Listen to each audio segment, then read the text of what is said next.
I'm at Forest Essenwine, and I am being joined right now by a couple of friends who we all sort of got into this business of children's literature together several years ago, and our careers have diverged, but we still keep in touch. We like to see how everybody's doing. I have Paul Czajak with me and Josh Funk. And thank you guys for getting back together. Like I think this is the first time all three of us have been together in at least like I don't know 8 or 10 years. Yeah, Uh, probably. I mean, Yeah, just New since Jersey. since the last SCBWI conference, we were probably Yeah. at one. But that's probably, and it. that was well before COVID. I'm in Yeah, New Hampshire. yeah. Josh is in Massachusetts. Paul is in New Jersey. And so when Ryan Van Cleve at Only Picture Books had asked me if I might have an interest in doing a guest blog post, I was trying to think of what should I do. Well, I haven't had a chance to catch up with Paul and Josh for a number of years, so I figured, well, why don't I do that? And with any luck, it might actually be interesting, and someone might actually find it interesting besides me. So here we go. We're going to see what happens. So It's almost like it could be a podcast. almost. So just to give viewers a background, the three of us all met through the New England SCBWI conference in Massachusetts. Now, Paul, I had thought we all met at the same one. Paul and I apparently met a year prior to Josh. Paul and I met at the 2011 SCBWI conference in Fitchburg, Mass. That was the last conference that they had in Fitchburg With before Craig. they moved over to Springfield. And Yep. we were all new to the game, and Josh said you mentioned to me that it was actually like a year or two. It was like a year later, I think, that you joined us. I It met was the Paul. I met Paul in 2012 Yeah. because I remember he had just had a critique, a really good critique. I was sitting at a lunch table. Carol Gordon Exter was also there.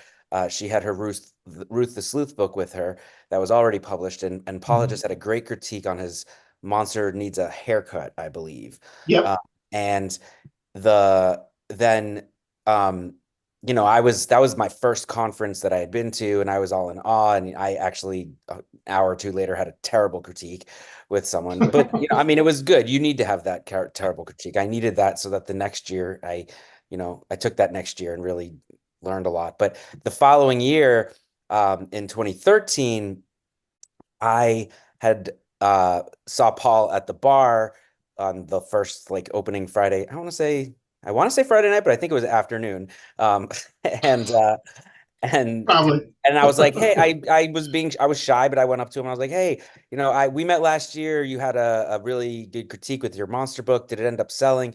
And he's like, yeah, it did sell, but it sell. Well, you can tell that part of the story, but Sure. so yeah, I had met him then, and we started online critique group. But at that same conference in 2013, I had volunteered to work like with the open mic stuff. Yep. And so I met you at the same time. Like I didn't really meet Paul in 2012. I just sort of was at a table where he was talking. And but in 2013 I met both of you because I also in 2013 that was when I wasn't in charge of the open mic. Like you later on years later became sort of like the head of the open mic. But No one else uh, wanted it. yeah. But I was like a volunteer in the background writing down names and stuff. And you read, I'm not sure which poem you read. It might have been a couple of them. And I read one of my picture book manuscripts that rhymed at the time. And so that's where like we crossed paths.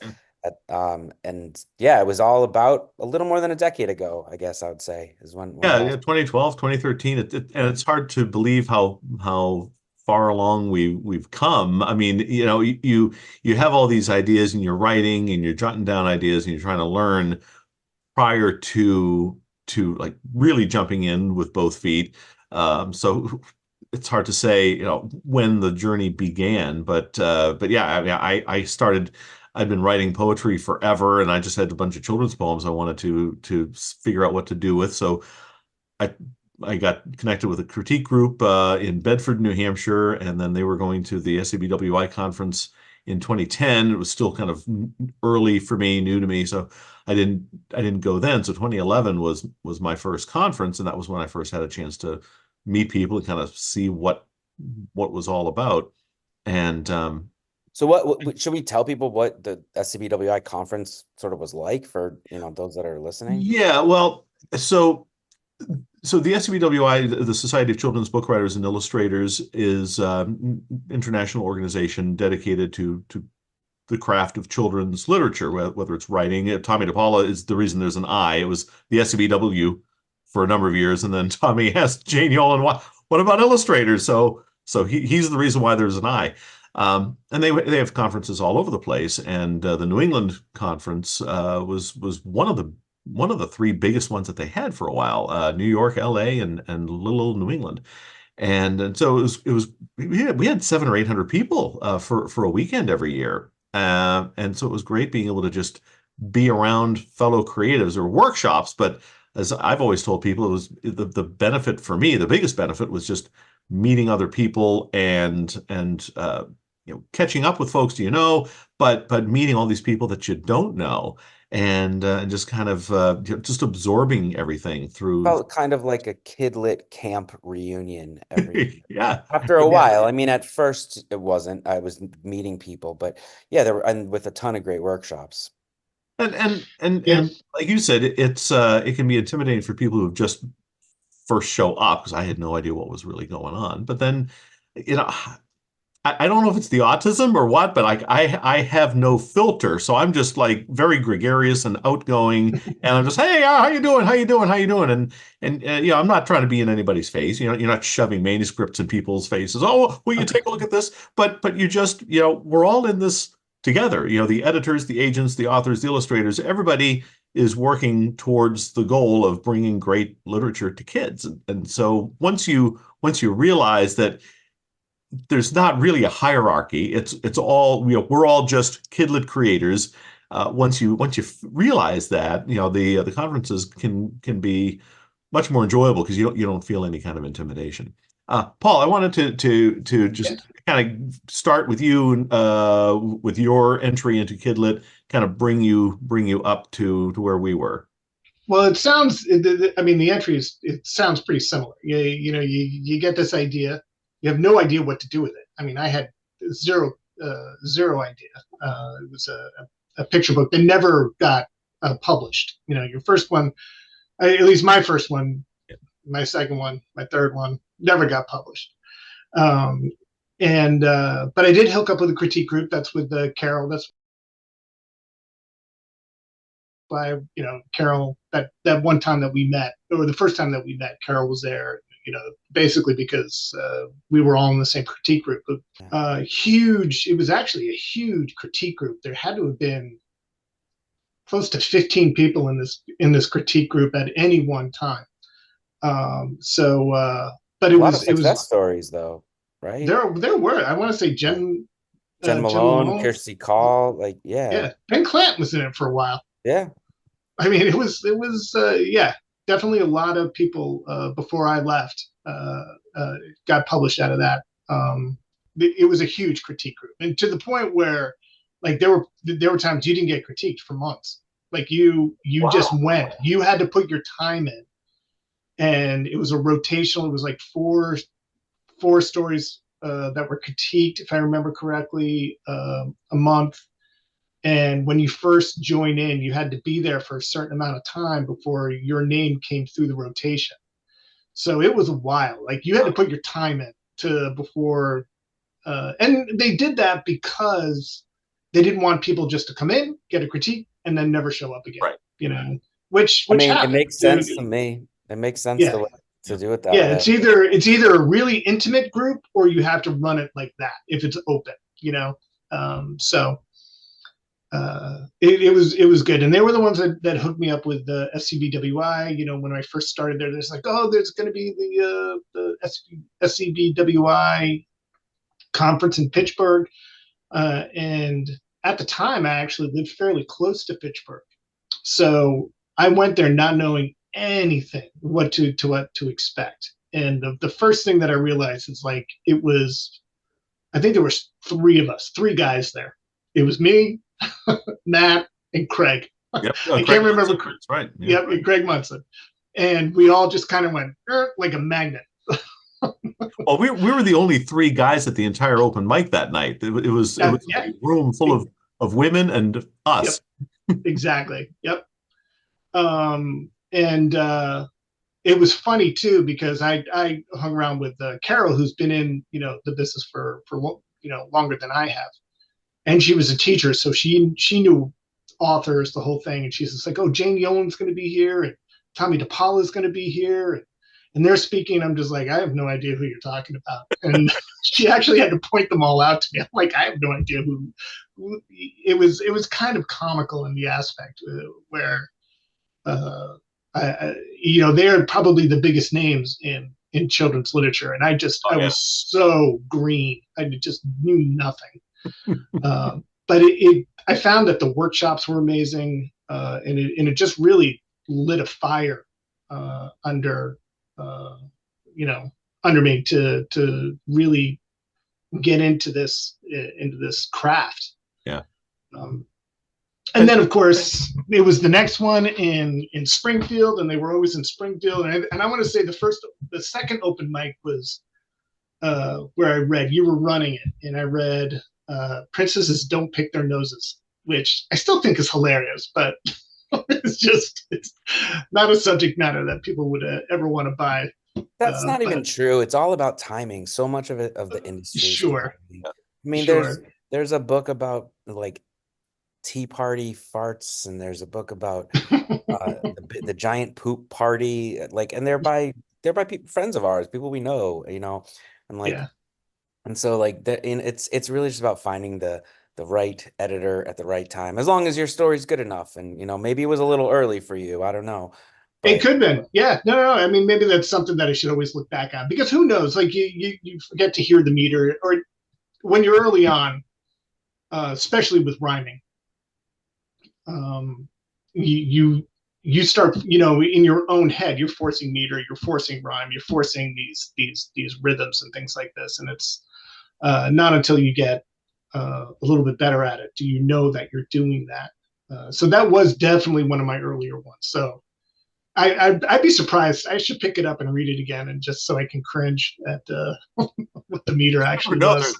There might be something there that you can pull that. Oh, sure. Yeah, I never erased anything. Never delete it. I mean, it was even if it's just like a couple good rhymes, the good clever ones you could pull out into something new. But that's a pretty good segue to talking about rhyme and poetry, if that's on your next list of questions.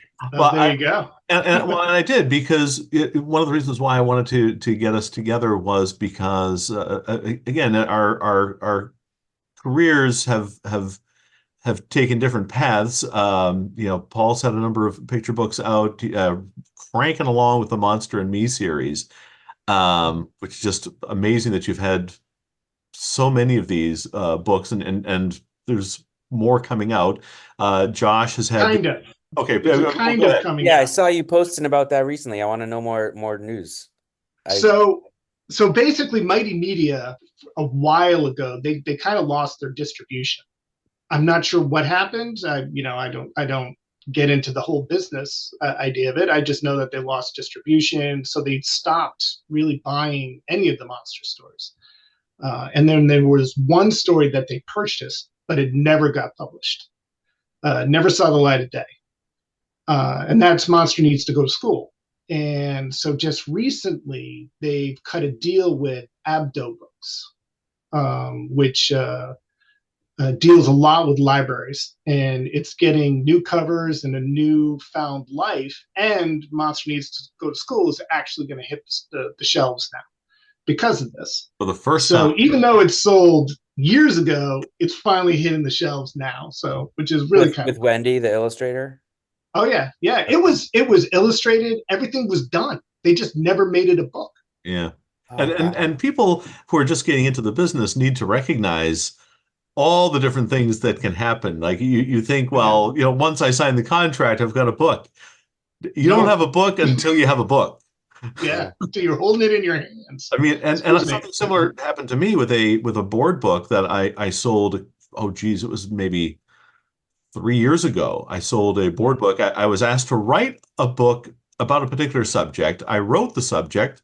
They purchased the manuscript. They hired the illustrator. They got the whole thing done. The PDF is done. It's ready to go to print. Parent company says, "Nah, I don't think so." Yeah, so it's harsh. For a It's so book harsh. until it's Yeah. a book. Yeah. But that's great. So when are they coming out, Paul? In the spring, late spring. I don't Okay. know the exact date. They sent me copies of them though. All of them with the Yeah, I with think the new that's what I covers. saw. Yeah, that's awesome. Yeah. And what just for people who don't know, what's the Monster and Me series about?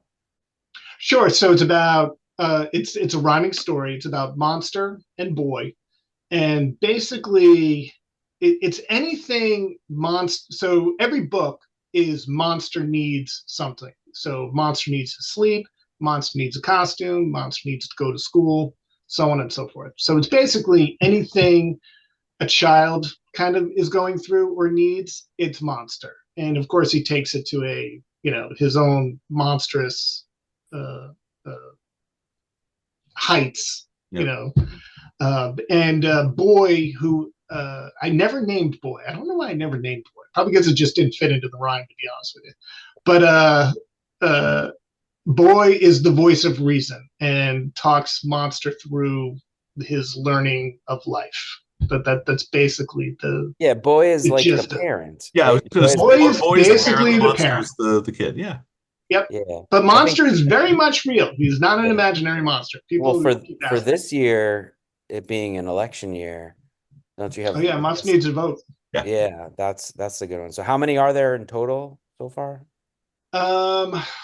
Monster needs a costume. Monster needs to sleep. Christmas, vote, party, and school. 6. Okay. I actually and you originally started with the haircut, right? But I somebody originally else, started with haircut, and that was the one that actually sold. So it was interesting. So I've at that, met her now. Go ahead. what's that? I tell Yeah, the story. yeah. So at SCBWI, that one conference where I got that great critique, I want to say it was an editor through Penguin, if I remember correctly. Yeah, it was. He was And he took the story. He's just like, "Can I have this?" Because it was one of those you buy in right then and there, and it's the first time he sees it. And he sat there and he read it, and he was laughing through the whole thing.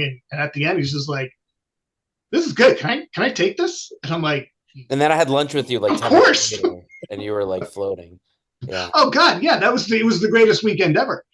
And then we went back and forth through some edits and correspondence. They wanted to see other ones that I had, and they thought the best one was Monster Needs a Costume, but it wasn't enough for them to buy it. I don't remember why, but just hey, that's the way it goes. Yeah. And then Mighty Media came around maybe like a week later, and said, "Hey, we love Monster Needs a Haircut. Do you want to write more?" Like I've got 4 more all ready to go. Let's Nice. do it. Yeah. Well, but Monster Needs a Haircut happened to be in production somewhere else. Right, exactly. So when It was Bethany they Barton, started right? putting Monster, when they started putting Monster Needs a Haircut, I would say before it really got going as to get Wendy to illustrate it, My Monster, or no, Yeah. This Monster Needs a Haircut came out. And they're like, "We don't want to compete with this. So I met Bethany Barton. Yeah. She does a ton of, she wrote and illustrated that. I didn't realize that until way later. She does all the, I don't like spider, or I really want to like spiders. I really want to like germs. Like I'm trying to like germs. She's got a whole bunch. She's super funny. And she's really, really cool. I don't even think those books did particularly well for her. So you didn't miss out on that. Oh, there you go. She has a But it bunch was of another book too. Yeah. Yeah. There was like Monster Haircut. Like there 2 came out at the same time. Okay. Yeah. So they're just like, "Yeah, we're not competing with this. We're just going to go with costume. Maybe someday Haircut will come out when those are seen the wayside." Yeah. But it never did. So yeah, whatever. It sold this series, so I'm not really, I was in Whole Foods once and saw a monster toy. Yes. Like I didn't. It was like Yeah, I was in Target. I saw one. Yeah, Yeah. like a few years ago. Yeah, they did this like little, like they shrunk the book down to this like tiny little, I don't know, just little thing and it came with a monster figure. Do I have the figure in here? I don't know if I do. No, actually I don't, because I put a ribbon on it, and now it's a Christmas ornament on our tree. We pull it out every year and we hang it on the tree. And Paul, I do want to remind people that you have more books besides that. You have a couple of others if you want to share their titles, and then I want to Sure, see sure. how Josh has been moving along. Yep. No, Seaver the Weaver was another one that was done through Mighty Media, and then About the the orbs. book. That's a book about the orb spider. An orb spider doesn't want to do circular webs. He wants to do other geometrical shapes. That one I really like. That one actually caught the eye of Jane, which was kind of cool. That's like my own little claim. It's the one thing I pat myself on the back for. I got a direct message from Jane Yolen saying this is a classic. Oh no, So I thought that was that was better than anything else that hit home. But then the book tree and trees make. Yep, you can kind of see the cover on that side right over there, the book tree. Yeah, the book tree about that covers censorship. So this is one of those things that we could go into about how certain books, even though it's a picture book, there's definitely age ranges in a picture book, and this is for older, the older crowd. I would never read that to like a 2-year-old. Yeah. They're not going to get it. But well, they would like the pictures. They would probably like the pictures. In fact, Rasheen Carrier, she's the one that illustrated that. She did an incredible job because the layering that she did on that book really brought it to life. She did a great job. There's things I could never have imagined. Which is what's great about being having the writing end and then having an illustrator who can see your work in a different way. In fact, I was just talking to a former radio broadcaster who's doing a podcast these days, Laura Canoy. She was a huge name in New Hampshire Public Radio. Retired a few years ago. She does a podcast now. So I was actually on her podcast just this morning, and we were talking about illustrations. She'd asked me about, what say do you have in the illustrations or in finding an illustrator? And I said, not really much. No, you don't. But I've never been unhappy with the illustrations that an editor has chosen. Editors and publishers have far deeper pockets and a far bigger network from which to draw the talent than I ever could, and with marketing as well. They can just do so much more than I could ever do. And nothing against self-publishing, but I would never be able to get a Fred Kaler or Patricia Pessoa. With my book I Am Today, I wrote the text about a girl, or even it wasn't even a girl, it was just a young child kind of thinking about what they want to do. They recognize there's a problem. They've been taught right from wrong. They should be able to make a difference now. But Patricia created the entire plot of the book. The whole plot of my book, it was completely hers. She just used my words as a structure to create an entire narrative that I had nothing to do with. And so I was wondering about that. I love being just ambiguous enough to allow an illustrator to go hog wild. Oh, that's cool. That's awesome. Yeah, I got that. And without illustration notes, nothing. The only illustration note, so the book is called I Am Today because we're always telling kids that they're the future. But what if a child wants to make a difference now? And so the girl realizes at the end of the book, one day I'll be the future, but right now I'm today. And so all I said was the only illustration note I had in the entire manuscript, I said, a young child recognizes an injustice. Maybe it's a bully at school, maybe it's a park being torn down, just something. And they realize they need to do something about it. That was the entire illustration note. And so Patricia Pessoa, who's a Brazilian illustrator living in London, she created the whole story. Oh, that's cool. Did a great job. But that's what I love about. I was wondering about that when I read it. I think I got that one from what is your local bookshop in New Hampshire where you do your signed books? I do a couple of different ones. There's Gibson's bookstore, which it wasn't Gibson's. I love it. Main Street Bookends Corner. Yeah, Bookends. That's what it was. Yeah.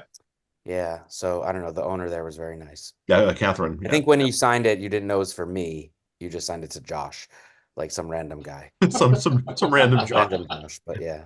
So So Josh, get us kind of up to speed from what you've been doing the last few years, from the time you got you signed your first contract to yeah, well, I now. mean, at the SCBWI conference that we met, I read a draft of a picture book called Lady Pancake and Sir French Toast. And so about 8 months later, after many critiques, I think some by Paul, some by other people I had met at the conference, I got an offer for that book. I also had a couple others that I had interest. One was a cryptic tweet from Mighty Media about a Oh, book that's funny. called Dear Dragon. And another one I actually had interest from Scholastic, and all of that together helped me get an agent.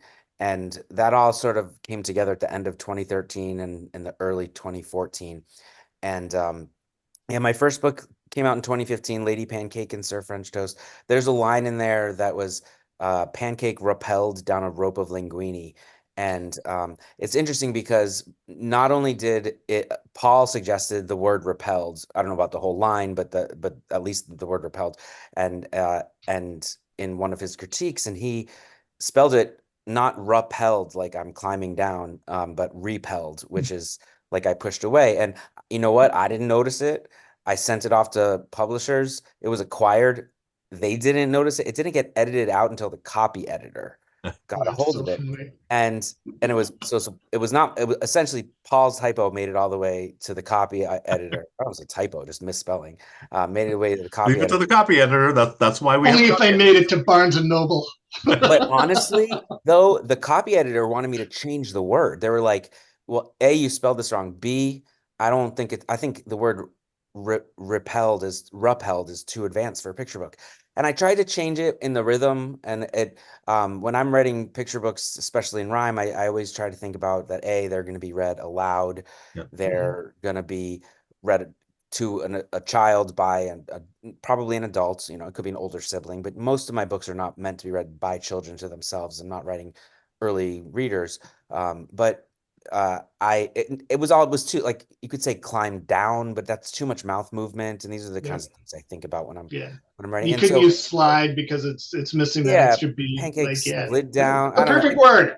Yeah, slid actually Right. It really slid's couldn't not be. bad. It couldn't be any other word. I mean, speaking as someone who's all about poetry, and word choice and that sort of thing, and as Paul said, the musicality of the text. You've got the assonance of R's and L's. He's rappelling down a rope of linguini. The R and the L just tie the whole line together. It just Yeah, it sings definitely like it sounds has to better. be that word. Yeah.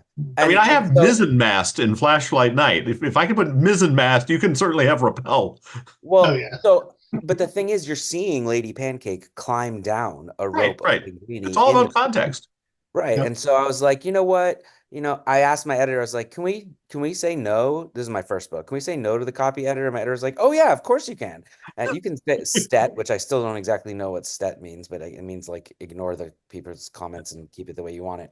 But so anyway, that book came out, and that book got a lot of publicity from the publisher's called Union Square now, but they were called Sterling at the time. The marketing and publicity department did a really, really great job with it, Yes. and it connected with readers and independent bookstores and schools. And so now the sixth book in the series actually is going to come out this coming fall. It's called Attack of the Scones. I really kind of went nuts That's after. awesome. Yeah, the first book was, I like to change up the genre with each Lady Pancake and Sir French Toast book. There essentially it's just two adventures of a pancake and a French toast who live in a Yeah. fridge. There's no people. That's the series. Their And shelf life is incredible. yeah, I should use that one. But so the first one is a race. They're racing for the last drop of syrup. The second one is called The Case of the Stinky Stench, which is a mystery. And the Mhm. third one is Mission Defrostable. It's an action adventure spy thriller. The fourth one is called Short and Sweet, where they shrink into tiny little kids. In that one, it's sort of like a sci-fi comedy mixed with a magical body swap, like Freaky Friday meets Honey, I Shrunk the Kids meets Oh, Big. nice. And then the fifth one is the Great Caper. That is when the evil Count Caper, the food, steals the light bulb. and they have to break into his Los Veggies casino to steal it back. So it's a Los Veggies heist.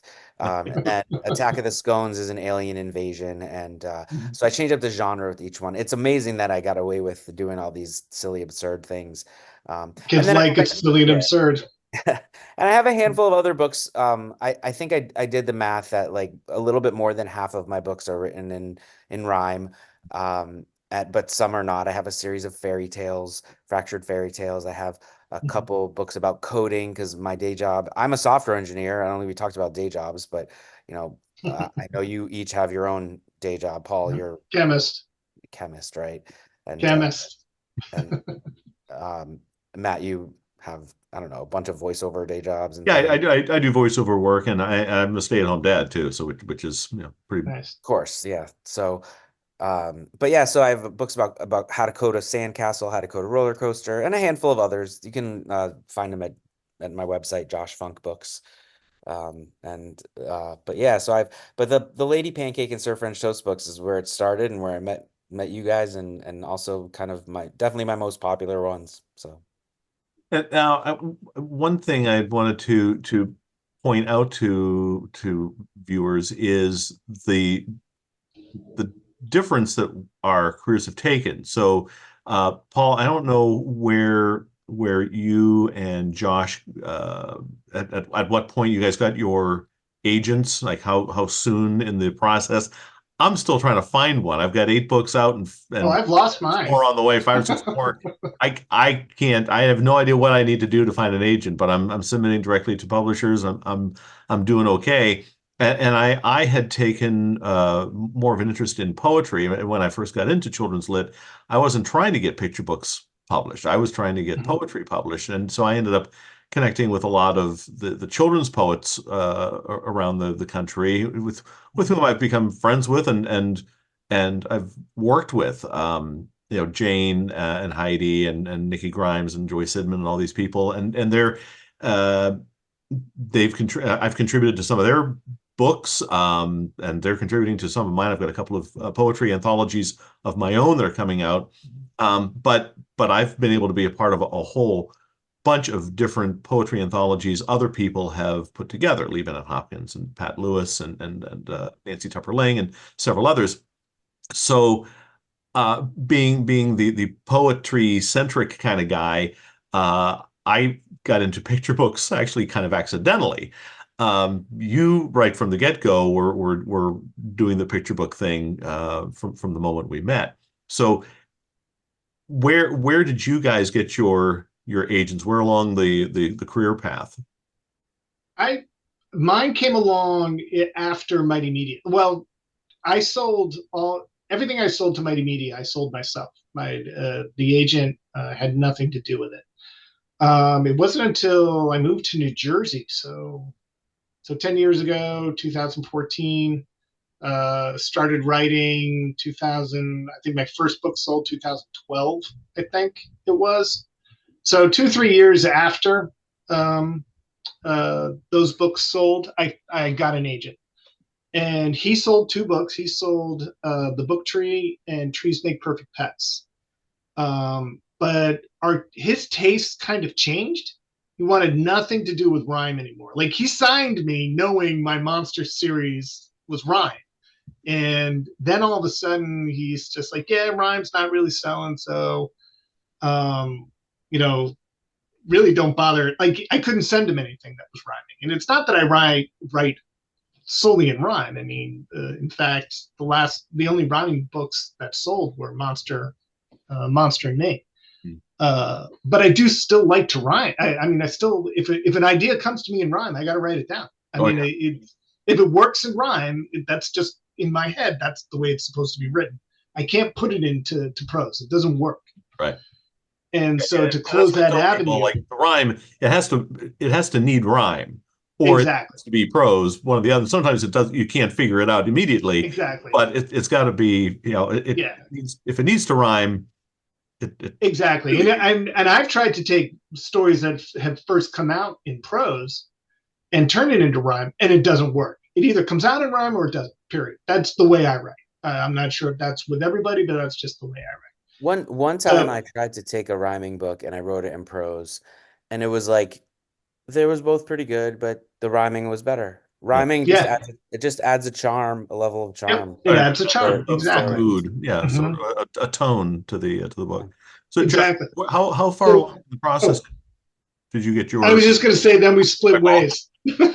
then we split ways. Yes. And it was maybe, and then it was like during COVID where I found my next agent. It was a while. Yeah. And she sold a book right out of the get go, which is my newest one that's coming out. Uh, um, a peculiar haunted house. And then Is I that would in say rhyme? what's that? Is that in rhyme? No, it's not. Again, it's not in rhyme. Yeah. And then she, a year later, she dumped me. She dropped me. I'm like, what is going on? Yeah. She switched houses, and I kind of knew it was coming just because of what the house represents that she was in. And I didn't quite fit in that mold. And so when she called me, I'm just like, yeah, I know where this is going. So yeah, I am agentless at the moment. All right. Yeah, I was fortunate that I had a bunch of things all come together at once. And it was after that SCBWI conference, I had sort of met the right people and put my foot out there to try to volunteer for the next year's SCBWI and do a little more. And so I ended up and I got critiques from Paul and your critique group and other people that I had met, and I had three books kind of close to being acquired at the same time. All of them did, and all of that together really helped me get an age, along with a personal reference from a friend of mine, so who I had also met at that conference, and so to her agent, and that is how I got my agent. And that same agent passed on Lady Pancake and Sir French Toast 6 months Oh, earlier. funny. Now Oh that was wow. before. Now to be fair, that was before. Um, it was the version that I before I read it at CBWI. So like it was then sent to you and to other people to get critiqued, and I made more Mhm. revisions. So Yeah. it was better when it sold than it had been when I sent it to who is now my agent. She switched agencies too, but stuck with her because things have worked. And Yeah. there's been periods that have been very, very dry. I think picture books are hard. Picture books are hard. Picture, but when you're not the Mhm. illustrator, it makes it hard. And I mean, whether you're writing in rhyme or not, they're hard. But rhyme does make it sometimes a little trickier. And I talk about this a lot at workshops. I'm sure you guys do too. But there's the business aspect that is like it's just not likely to translate into other Yeah. languages Mhm. Yep. because well if it's a great good enough story then it will, but rhyme doesn't translate with except there's exceptions to that. A couple of my books that are in rhyme are translated, but not it doesn't rhyme in those other languages. And then also, I mean, you'll see books like Jane Yolen's How Do Dinosaurs Say Goodnight, like those are in rhyme. They do translate. I mean, they are translated into many languages, but that's tricky. And there's some editors that are like, yeah, I just don't do rhyme, and it's hard. It's because it's hard to do it right, and and there's a stigma associated with it. And even if you do it right, which I believe the three of us know how to, it does make it tricky. And so if Yeah. it's hard for me to sell a book in rhyme or my agent to sell a book in rhyme, like if it's hard for me, it's gonna be hard for my agent. And so yeah, and so I think it And they have the connections. yeah, I mean it can be challenging. So I think that a lot of my books that are in rhyme are parts of series, and but I feel like rhyme adds a level of charm to the story, and I don't. I sort of envy you, and we need to have like another offline discussion or a podcast about something else where we can talk about like all the different linguistic sounds and all the things that make up Oh, sure. poetry, because I don't know that stuff, but I'm Mhm. fascinated by it. But the things that I do think about are like how much is your mouth moving, like how not all syllables are created equal. Yeah. Like you can say the word "he is not my dad" like 5 words, 5 syllables very quickly, but you can't say the word "screeched" 5 times in a row, because think about how much your mouth is moving. Like screeched is one syllable. You can read it in your head, but picture books are meant to be read aloud. So like these, anyway, I could go on and on about this, but like, and I'd love to learn more, but like, you can't say screech, screech, screech, screech, screech like you can say he is not my dad. Like it just doesn't work. So Well, like Yeah. all these, yeah.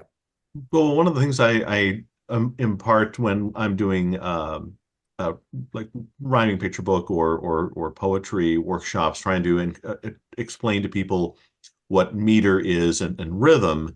Um, I tell them just because some words or some syllables you think that they work doesn't always mean that they do, because you have to, in addition to the whole metrical rhythmic thing that you're working with, you have to keep in mind what is the natural cadence of voice. And I give the example of, hey, John. I say that those two words, hey, John. If you are at a dinner party and you bump into your friend, you might say, hey, John. If you see your friend from across the room, you might go, hey, John. So now those are two examples where the first example, you put Mhm. the emphasis on hey, or you put the emphasis on John in the second example. So you can't just say, well, those are two syllables, so they work. They don't necessarily work. You have to work with them within the context of whatever that is going on in your picture book. It's not just as simple as counting syllables. There's No. Oh, good. Yeah. And Yeah, the there are thing, plenty of times where words, like it's the exact same word, but the emphasis is put on a different part of the word. Like yeah. where with multi-syllable words, it happens all the time. What you're saying It just before all, matters. What you're saying after matters. Yeah. yep, it just depends on how you use it. And if you can't hear it, then there's going to be a problem. Yeah. So before we wrap up, I wanted to just kind of pick your brains about how you guys balance your day jobs with with your calling. Uh, for me, I've still not haven't figured it out. I do voiceover work, and I'm a stay-at-home dad, and so I have to fit everything wherever I can fit it. I wish I could have a structure. I don't really. I might be running errands when I would normally be writing, or I might be writing when and if the kids are doing something at school, they have a late after school thing. Well, I've got an extra hour of writing, but the next day is going to be tied up doing something else. Or I've got a voiceover job that I wasn't expecting, so now that has to take precedence. So I never know what my day is going to look like. How do you guys balance your day jobs? well, I'm gonna let Paul take this first, because I'm pretty sure that we're meeting at this particular time at this particular date Because of because me. it's the 1 hour in the entire 2 month block that you offered us. Because we're That, we're that recording this Paul at was 7 free. p.m. Yeah, So yeah. Yeah. Paul was only available this 1 hour between February and March. Yeah, I get pulled in so many directions. Actually, I don't. But when I first moved to Jersey, I actually played the home. I played the part of the stay-at-home dad. I stayed home because Monster was doing really well, and we didn't. My wife had a great paying job, and we figured, well, I'll stay home and write, and that way we don't have to pay for childcare, because it would have been move to Jersey, throw him in childcare, and me trying to find a job. Um, so I stayed home, and the writing was fantastic. I had all the free time in the world. I was writing everything, and decided to start novels and all sorts of things. Hey, didn't And you write a YA once? oh, I still have it. Yeah, I'm still working on it. I wrote two. The first one, not to really segue, but that first one is still sitting. I think the idea is still good, but I have no ending for it. Like I just don't know what the ending is, so I haven't even really thought about it. Second one, I again love the idea of it, and I wrote the whole thing, got the ending, all of it. Now it's just a matter of going back into it and revising it, and that's what is taking a huge hit yeah, with work now, because at least for me, children's books do not pay college money, and my son is in college, and my daughter is a freshman in high school, and so she only a couple more years before she hits college, and so then there'll be two in college, and there's just no way we'd be able to afford it. So I decided to go back into the lab, into chemistry. So, but yeah, that took it. It takes a writing hit. And I find myself going back to picture books more because the ideas for a picture book flows much easier for me. And I can take 15 minutes and revise a picture book. I can't take 15 minutes and revise 4 or 5 chapters of my novel. It's just not going to happen, you know? So that one's still sitting on the wayside for me to really get into. So, but yeah, just before I even got on from you, I got on with you, I was revising a picture book that I just wrote, you know, and it doesn't take with picture books, it doesn't take a ton of time if you know, but yeah, I don't I know where mean, to it's go with also that. the amount, it's also Things the you can get history an that you have. idea, or something can come to you to fix a particular line in a picture book, and you can do that Exactly. by fixing Yes. 1 or 2 lines. You've just fixed like maybe a fifth of the book. Exactly. Yep. Yep. And I can appreciate you staying at home as far as daycare costs. That was why I ended up staying home. I'd spent 20 years in radio, and in 2012 we crunched the numbers. We realized that if you subtracted daycare for 2 kids and just my commuting gas, not weekend driving, not my wife's commuting gas, just my commuting gas and daycare for 2 kids, I was netting $150 a month. Oh Jesus. And the thing I realized that I was making, after 20 years in the biz and a college degree, I was making what teachers were starting right out of college. The starting pay for teachers was more than what I was making. I said, this is ridiculous. This Yeah, just and doesn't make time with sense. So I your could be a stay-at-home dad. I could do the voiceover work, and I Exactly. could work on the children's writing, and time with your it made all the children. difference. Time with your Yeah. No. children I mean, definitely I worth love staying home $150. with the kids. I wouldn't give that up. Yeah. You know, in a So heartbeat. Josh, you So. you you you don't just juggle it. You write about your day job. Yeah, I mean, I think for me, I'm married to a teacher. So, she works like, I don't know, 80 hours a week on average, 60 to 100. So I have a lot of free time, outside of when my wife is working in the evenings or on the weekends. So, some of that time I spend with the kids and read or play video games or whatever. But so I feel like I have a lot of spare time. It's the people who are teachers and still and writing. Those are the ones that I don't understand how they do it. But yeah, I mean, I think that I have a 40-hour week day job, and my wife works twice as much. So I picked another job to do. And so much of writing too is not just writing. I mean, so much, at least for me, so much of it is marketing and recording podcasts at 7 o'clock at night, Mhm. having a Right. great time, by the way. But yeah, I mean, so like you think it's just writing, but it's not. It's a lot of other things too. I don't have a lot of meetings with like editors or whatever. That's not a real thing. I guess somebody does, but yeah, I mean, I spend a lot of time answering emails and whether it's revising or looking at illustrations that somebody sent. And honestly, half the time it doesn't even have to do with books. It's like updating my website and like things like that. It's just social media I used to do a lot more of that, but I haven't really talked much about writing. So I think the one thing for me is, and I was gonna say, with you, Paul, too, and I'm sure Matt also, but the more that experience you have doing it, you've written 2 YAs, you said, but you've done so many picture books. You spend so much time with picture books. So it's not just that like you can spend 15 minutes and revise a picture book. It's that you have whatever the Malcolm Gladwell 10,000 hours of historical knowledge that you've built up about how to make picture books, as opposed to YA. You probably have less time invested in that. And so it's this Yes. thing too. Like I have more of an understanding about which ideas are even worth pursuing.